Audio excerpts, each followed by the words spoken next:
ஏங்க நீங்களே சொல்லுங்க உங்க அம்மா கிட்ட. அம்மா. என்னடா என்ன விஷயம்? நானும் சின்ன பொண்ணு நைட்டு படத்துக்கு போலான்னு இருக்கோம்மா. சந்தோஷம்டா தம்பி, போயிட்டு வாங்க.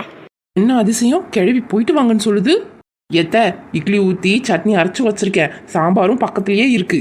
அப்புறம் அத்தை மாத்திரையும் தனியா எடுத்து வச்சிருக்கேன். மறக்காம சாப்பிட்டுட்டு மாத்திரை போட்டுட்டு தூங்கணும். சரி மருமோளே, நீ போயிட்டு வா. அப்புறம் அத்தை படத்துக்கு இன்னும் நேரம் இருக்கு, நான் தோசை வேணா ஊற்றி கொடுக்குவா அத்தை?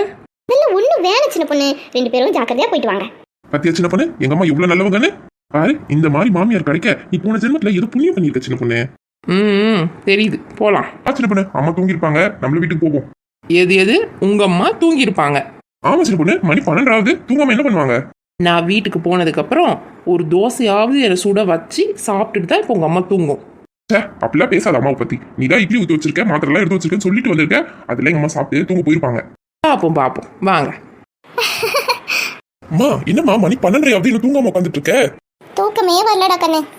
ஏங்கத்த இட்லி சாப்பிட்டீங்களா, மாத்திரை எல்லாம் போட்டீங்களா? நீ வேற சின்ன பொண்ணு, வயிறே ஒரே உபசமா இருந்தது. நான் எதையுமே தொட்டே பார்க்கல, டிவியே பார்த்துக்கிட்டு உட்காந்துருந்தேன். அப்படியா, சரி நான் தூங்க போறேன். மருமோளே, தூங்குறதுக்கு முன்னாடி ஒரு தோசை மட்டும் சுட்டு கொடுத்துட்டு தூங்குறியா மருமோளே? லைட்டா பசிக்கிறாப்பல இருக்கு, மாத்திரை வேற போடணும்ல.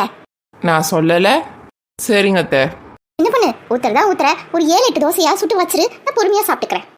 இந்த கிழவிகளுக்கெல்லாம் மருமகளை வேலை வாங்கலைன்னா தூக்கமும் வராது, பசியும் வராது.